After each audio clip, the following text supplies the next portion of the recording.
ধনমোর নিত্যানন্দ পতিমোর গৌরচন্দ্র প্রাণমোর যুগল কিশোর। হরে কৃষ্ণ, আমি শুভাশিস। আমার ছোট্ট মিনি ভ্লগে স্বাগতম। তো আজকের ভ্লগে দেখাবো শান্তিপুর ফেস্টিভ্যালে কি হয়, প্রতি বছর কি অনুষ্ঠিত হয় শান্তিপুর ফেস্টিভ্যালে। তো যারা আমার পেজে নতুন আছেন অবশ্যই ফলো বাটনে ক্লিক করবেন এবং ভিডিও ভালো লাগলে অবশ্যই লাইক শেয়ার কমেন্ট করবেন। হরে কৃষ্ণ। শান্তিপুর ফেস্টিভ্যালে আসল উদ্দেশ্য হচ্ছে যে শ্রী মাধবেন্দ্র পুরীপাদ হচ্ছেন শ্রী অদ্বৈত আচার্য প্রভুর গুরুদেব। তো শ্রী অদ্বৈত আচার্য প্রভু তার গুরুদেব তথা মাধবেন্দ্র পুরীপাদের তিরোভাব তিথি উপলক্ষে এই অনুষ্ঠানটি প্রতি বছর করতেন। তো সেই তিথি সেই রিচুয়াল অনুযায়ী এখনও সেই ধারা চলে আসছে। তো দেখতে দেখতে এই ফ্লুটম্যানের সাথে দেখা হয়ে গেল। এই ফ্লুটম্যান বাঁশি বাজাচ্ছিল।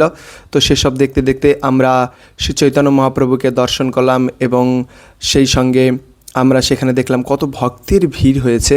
আপনারা অবাক হবেন যে হাজার হাজার ভক্ত, শুধু এদেশীয় নয়, দেশ বিদেশ থেকে অনেক ভক্ত এই শান্তিপুর ফেস্টিভ্যালে অংশগ্রহণ করে, শুধুমাত্র প্রসাদ পাওয়ার জন্য নয়, প্রসাদ পরিবেশন করার জন্যে। আসলে ভক্তদের মধ্যে যে তীব্র আকাঙ্ক্ষা সেবা করার, ভক্তদের মধ্যে যে তীব্র বাসনা ভগবান এবং তার ভক্তদের খুশি করার দুর্লভ সুযোগ আপনারা দর্শন করবেন যদি এখানে আসেন। আসলে এত টেস্টি প্রসাদম হয় যে আমি অপেক্ষা করতে না পেরে আমিও প্রসাদ পেতে বসে গেছিলাম। আসলে প্রসাদেতে ছিল খিচড়ি, পাঁপড়, চাটনি আর পরমান্ন।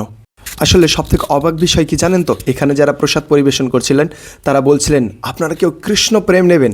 আসলে এই খিচুড়ি শুধুমাত্র খিচুড়ি নয়, এটা হচ্ছে কৃষ্ণ প্রেম। যে এই প্রেম পাবে সে ভবসিন্ধু পাড়ি দেবে।